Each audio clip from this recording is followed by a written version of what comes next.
कस्तो कस्तो छ अनुभव रमाइलो भइरहेछ है बाटो राम्रो छ भाइ हाम्रो यहाँ के फेरि मेन क्यामेराम्यान यहाँ आउनु छ क्यामेराम्यानजी यता कस्तो छ अनुभव कस्तो लागिरहेको कस्तो लागिरहेको राम्रो छ ल घरमा यहाँ ट्याक्क भिनाजुको अनुभव कस्तो छ एकदम दामी दामी ल यहाँ हो हामी मान्छेको मान्छे भिड बाटो रमाइलो ठाउँ छ बाटो रमाइलो हो होइन भाइ रमाइलो छ है त कि छैन भाइको घर यहीँ है हाम्रो फेरि कहाँ हो र कहाँ नगढ हो ए यहाँ फोटो खिचेर ट्याक्क फर्किसक्यो अब ट्याक्क आयो फेरि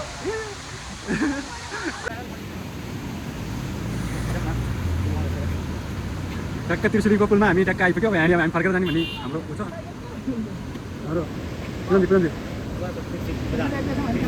खेलमै हामी रसुवा आइसक्यो दर्शकबिनहरू हामी निस्केको नुवाकोट जानलाई हाम्रो प्लान बनेको हिजो बनेको प्लानमा सरेक हाम्रो फेरि टोली फेरि सानसानो बुढो मान्छेदेखि लिएर यहाँ बच्चा बुढाबुढीसम्म छ हाम्रो टोली फेरि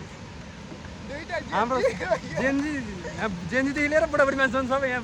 यस्तो हामी बेत्रावतीमा आइपुग्यौँ हामी खोला पढेर यहाँ फेरि एकदम त्रिशुली नदी खोला पढेर एकदम रमाइलो छ उत्तर त्रिशुलीको पानी यहीँ छ क्या त्रिशुलीको पानी यहीँ छ हेर्नुहोस् दर्शक हेर्छु यहीँ आहा पानी यहीँ आहा यहीँ लैहाल्छ नि त्रिशुलीको पानी ल कस्तो रमाइलो यार कस्तो रमाइलो रहेछ त है त्रिशुलीको पानी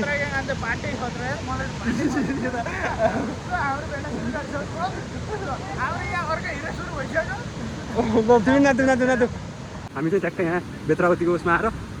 यहाँ बस्यो यहाँ शिवजीको मूर्ति नै छ यहाँ भिनाजु यो तपाईँको मूर्ति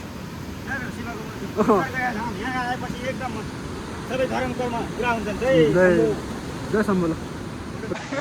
यता ल खतरा खोला यार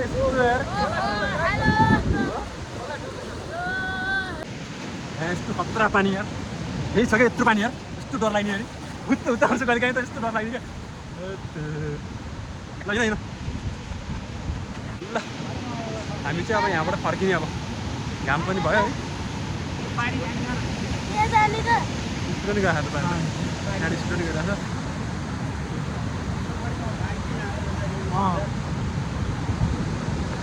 हामी फर्क्यौँ अब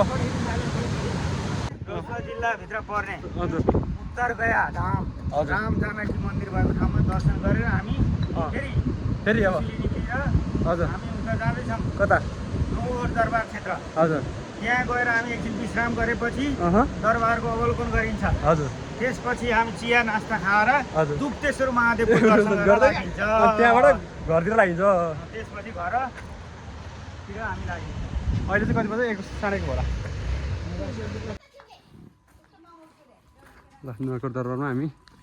ट्याक्क आइसक्यो प्रवेश गर्यो जीर्ण अवस्थामा रहेछ मर्मतको कार्य भइरहेको छ त्यो चाइनाले बनाइरहेको छ उतापट्टि चाइना सरकारले चाहिँ एकदम विस्तार चालले बनाउँदैछ है त अब यहाँबाट ट्याक्क देखिन्छ उतापट्टि सबै कता हेर्ने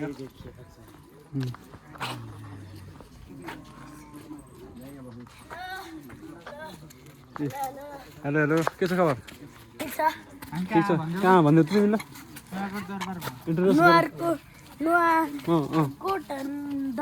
ए हो नुवाकोट दरबार आएको तिमी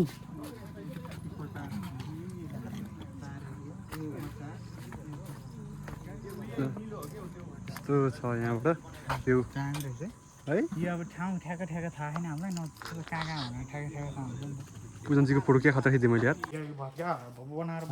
भत्की चर्किया के चर्किया नि अब टेक्ला राखेको पालाको त्यो के अरे द्रव्य सानहरू फोटो के अरे भत्केर यहाँ बनाउनलाई चाइना सरकारले शाहको पालाको अहिले हो त नि बनाउन यहाँ ट्याक्कै चाइना सरकारले यहाँ बनाउनु लाएर रहेछ अनि यहाँ हेर्न नमिल्ने रहेछ अलि है त दर्शकबिन आज हामी दुप्तेश्वर महादेवमा दर्शन गर्न हामी चाहिँ त्यहाँ जान्छौँ 4:30 बजे बिहानै हामी भोलिको लागि तयारी हो क्या फर्किँदैन भन्छ कति बज्यो यार फर्किँदैन 5 बजे फर्किँदैन कहाँ फर्किने ल पानी ओहो खोला यत्रो बढेको छ भाइ हाम्रो भाइ फेरि एकदम पानीले भिजा बिरालो जस्तो भाइ अनि हामी चाहिँ ट्याक्क बिराजुको हाम्रो फेरि छुट्टै छ फेरि हाम्रो बिराजु बम बम बोल्यो भन्दै हिँड्थ्यो हामी चाहिँ अब पुलबाट जानुपर्ने छ अनि त्यो पुलमा जाँदैछौँ यस्तै छ आउँदा आउँदा रात बरो भन्थ्यो ल अब हामी पुलबाट गरेर मन्दिर दर्शन गरेर फर्किने नै छौँ है त खै भाइ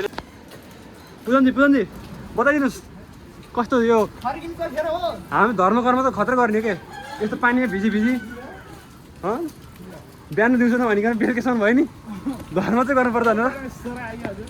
ल है ल आयो दुप्चेश्वर महादेव आयो रक्षा गर भाइले अगाडि नम्बर भाइलाई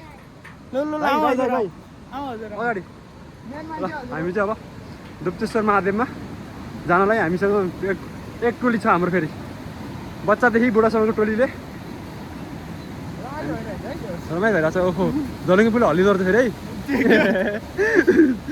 जलङ्गे पुल हल्लिँदो रहेछ त्यहाँबाट ओ ल भाइको साथ त गइसक्यो छ भाइ हिँड्नै छोडिसक्यो अब हामीले ट्याक्क यहाँबाट जाँदैछौँ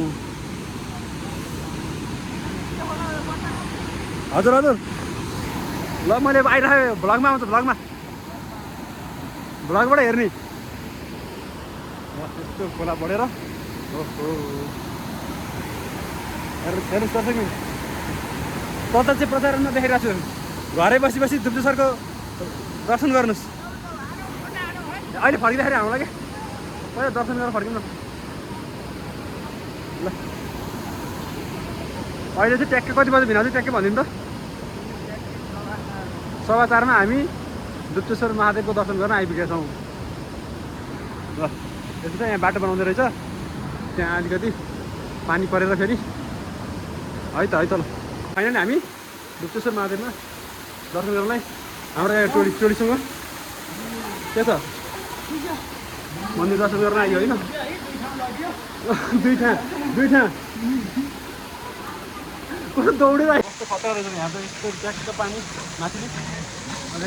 कस्तो लागिरहेको एकदम दामी रमाइलो एकदम खण्ड रहेछ कि यहाँ जाने अब त्यहाँबाट हिँडेर उता जाने उता फेरि ल है त अहिले सबै देखाउँछु हामी चाहिँ चढ्दै आइरहेको उकालो खतरा ठाउँ ए तेरि यता कता पानी चाहिँ कता हाम्रो गाडी यहाँ हुन्छ फेरि मेन गाडी उहाँ हो उहाँले कता लानुहुन्छ त्यही अनुसार हामी जाने भनेर भक्त जाने पछि है त उकालो ओहो तलदेखि नै पूजा गर्दै ल फेरि यहाँ नि गुफा जस्तो रहेछ एउटा ऐना न चाहिँ फेरि यहाँ ल यहाँ ट्याक्क है त ल मेन ठाउँमा आइपुग्ने अब ल अब चाहिँ यहाँ मेन यहाँको टप यहाँ रहेछ हामी